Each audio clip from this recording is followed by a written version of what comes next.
आयोजक बिहार की पूर्व मुख्यमंत्री और विधान परिषद में नेता प्रतिपक्ष राबड़ी देवी ने पटना के 10 सर्कुलर रोड स्थित सरकारी आवास को खाली करने के लिए बिहार सरकार से 1 महीने का अतिरिक्त समय मांगा है।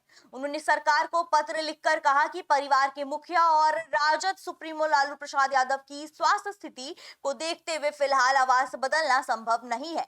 दरअसल बिहार सरकार के भवन निर्माण विभाग ने राबड़ी देवी को 10 सर्कुलर रोड स्थित सरकारी बंगला खाली करने के लिए 15 दिनों का नोटिस दिया था। सरकार की ओर से तय की गई समय सीमा 15 जून को समाप्त हो गई। जी हां, इसके बाद राबड़ी देवी ने सरकार को पत्र लिखकर कुछ और समय देने की मांग की है। अपने पत्र में राबड़ी देवी ने कहा कि लालू प्रसाद यादव की तबियत को लेकर के डॉक्टरों ने विशेष सावधानी बरतने की सलाह दी है। डॉक्टरों का कहना है कि उन्हें संक्रमण का खतरा बना रहता है, इसलिए उनके रहने के लिए विशेष व्यवस्था की जरूरत होती है। वर्तमान आवास में उनके लिए अलग कमरा और जरूरी सुविधाएं उपलब्ध है, जिससे उनकी देखभाल आसानी से हो रही है। राबड़ी देवी ने सरकार से अनुरोध किया है कि उन्हें आवंटित नए सरकारी आवास 39 हार्डिंग रोड में भी लालू प्रसाद यादव के लिए इसी तरह की सुविधाएं उपलब्ध कराई जाए।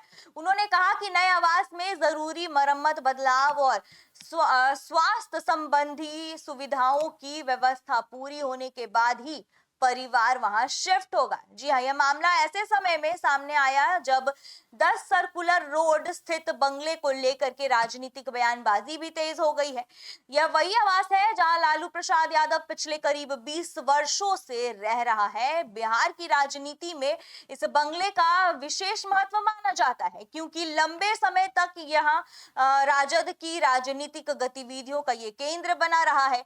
कुछ दिन पहले ही सांसद मीसा भारती ने कहा था कि लालू परिवार सरकारी नियमों का सम्मान करेगा और समय आने पर आवास खाली कर देगा। वहीं राबड़ी देवी भी हाल ही में कौटिल्य नगर और 39 हार्डिंग रोड स्थित नए आवास का निरीक्षण करने पहुंची थी। इसके बाद ही उनके जल्द शिफ्ट होने की चर्चाएं शुरू हो गई थी। उधर इस पूरे मामले पर बिहार सरकार के मंत्री श्रवण कुमार ने कहा कि कानून और नियम सभी के लिए बराबर है। उन्होंने कहा कि जो लोग लंबे समय तक सरकार चला चुके हैं, उन्हें सरकारी नियमों का पालन करने में सबसे आगे रहना चाहिए। जी हाँ, सरकार किसी व्यक्ति की इच्छा से नहीं बल्कि कानून और नियमों के आधार पर चलती है। जी हाँ, मंत्री ने यह भी कहा कि यदि किसी सरकारी विभाग ने आदेश जारी किया है तो उसका सम्मान होना चाहिए। कोई भी व्यक्ति नियमों से ऊपर नहीं हो सकता है। उन्होंने संकेत दिया कि सरकार अपने फैसले पर कायम है और नियमों के अनुसार आगे की कार्रवाई की जाएगी। फिलहाल राबड़ी देवी की ओर से 1 महीने की मोहलत मांगी जाने के बाद सबकी अब नजर बिहार सरकार के अगले कदम पर है।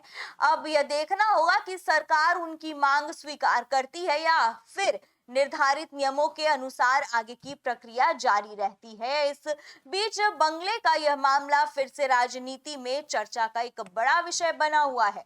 इस पर आपकी क्या राय हमें कमेंट बॉक्स में जरूर बताइएगा। देखते रहिए सिटी पोस्ट लाइव। तब तक के लिए धन्यवाद।